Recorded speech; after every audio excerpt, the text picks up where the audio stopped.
पुणे कोर्टामध्ये काल त्यांना हजर केल्यानंतर पोलीस कस्टडी मागितली होती पोलिसांतर्फे आणि त्यामध्ये त्यांनी 3 दिवसाचा पोलीस कालावधी मागितला होता म्हणजे चौकशी आणि ती करण्यासाठी. परंतु मग आम्ही त्याला विरोध केला होता की बाबा पोलीस कस्टडीची काही गरज नाही, कारण का जे काही अलिगेशन्स केलेले होते in respect of harbouring of क्रिमिनलसाठी होते, म्हणजे त्यांनी आश्रय दिला असे प्राइम ऑफिस अलिगेशन्स केले होते. त्यामुळे आमचं म्हणणं असं होतं त्यात की कलम 249 त्यात ऍप्लिकेबल होईल जास्तीत जास्तपणे आणि तो जामीन पात्र गुन्हा आहे. तर त्यामुळे जामीन पात्र गुन्हा असल्यामुळे त्यामध्ये पोलीस कस्टडी काही आवश्यकता नाहीये आणि त्यांच्याकडे काही रिकव्हरी किंवा बाकीचा कुठला ऍस्पेक्ट करण्यासारखा काही विषय नव्हता. त्यामुळे त्यांना पोलीस कस्टडी देण्यात येऊन असा युक्तिवाद आम्ही केला होता.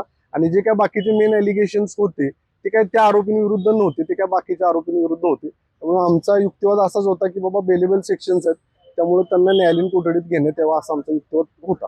पण जे होते राहुल जाधव आणि अमोल जाधव यांना नेमकं काय कारण घेऊन पोलिसांनी ताब्यात घेतलं होतं आणि आता पोलिसांच्या इन्व्हेस्टिगेशन मध्ये पोलिसांचं असं म्हणणं होतं की त्यांना आश्रय दिला होता.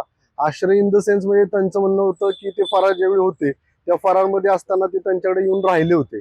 त्यामुळे त्यांच्या म्हणण्यानुसार कायद्याला अभिप्रेत असं आहे की जर एखादा गुन्हेगार असेल, तो फरारी असेल, तर त्याला आश्रय देऊ नये, त्याला सांभाळू नये, पोलिसांना कळवावं, अशा प्रकारचा आरोप त्यांच्यावर ठेवण्यात आला होता की त्यांनी पोलिसांना कळवलं नाही, त्यांना आश्रय दिला म्हणून त्यांना आरोपी केलेले त्यात.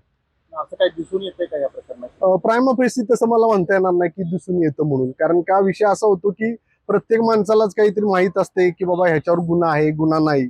त्यामुळे त्यांचं इंटेन्शन होतं, नॉलेज त्यांना होतं किंवा काय, असं ह्या स्टेजला तरी आपल्याला म्हणता येणार नाही. आणि त्यांचा काही संबंध नव्हताच या प्रकरणाशी. संपर्क तरी ह्या लोकांचा काय आहे काय? संपर्क नाही म्हणता येणार साहेब, कारण की आपण जर त्यांचे सीडीआर्स वगैरे काय बघितले तर तसा कुठलाही त्यांच्या बाबतीत कॉल वगैरे काय असं काही त्यांच्याशी कनेक्टिव्हिटी जोडणारा कुठलाही पुरावा प्रथमदर्शी तरी नाहीये.